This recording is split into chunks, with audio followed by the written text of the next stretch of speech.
कहानी नंबर 15 खुशामद बुरी बला है। एक दफ़ा एक कौवे को पनीर का टुकड़ा मिला। उसने उसे एक ऊंचे दरख्त पर बैठकर खाने का फैसला किया। वो खुश था कि आज खूब सैर होकर भूख मिटाएगा। अभी वो सोच ही रहा था कि दरख्त के नीचे से लोमड़ी का गुजर हुआ। लोमड़ी ने कौवे की चोंच में पनीर का टुकड़ा देखा तो मुंह में पानी भर आया। उसने दिल में सोचा कि कौवे से ये टुकड़ा किस तरह हासिल किया जाए।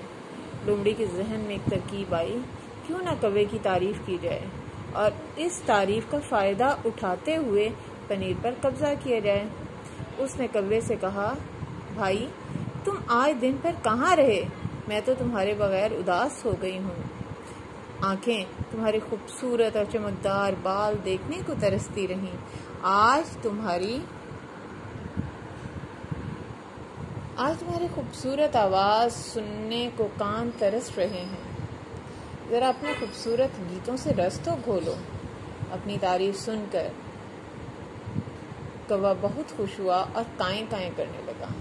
जो ही इसने मुंह खोला, पनीर का टुकड़ा ज़मीन पर आ रहा। लोमड़ी ने फौरन उसे उठाया और भाग गई। कौवे को बाद में पता चला कि लोमड़ी ने तो उसे बेवकूफ़ बनाया है। अब पछताए क्या होवत जब चिड़ियाँ चुग गईं खेत।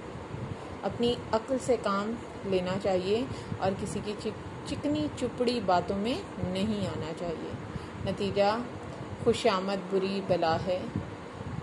हमेशा अपनी अक्ल इस्तेमाल करें।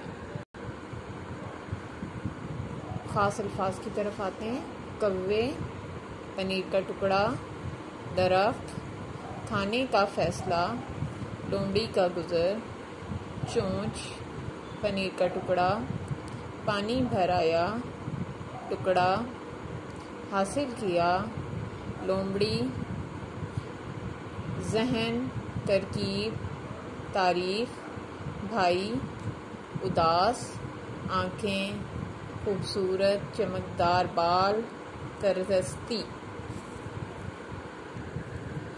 खूबसूरत आवाज़, गीतों, रस घोलो, कौवा खुश, मुंह खोला, पनीर का टुकड़ा, लोमड़ी उठा लिया, भाग गई, बेवकूफ़ बनाया, चिकनी चुपड़ी बातों, खुशामद बुरी बला। इस तरह कहानी हम तस्वीर बना सकते हैं कि कौवा बैठा हुआ है और उसके मुंह में पनीर का टुकड़ा है और एक लोमड़ी जो है उसके दरख्त के नीचे से उसे देख रही है। उसके बाद ये क्लस्टर है इसका।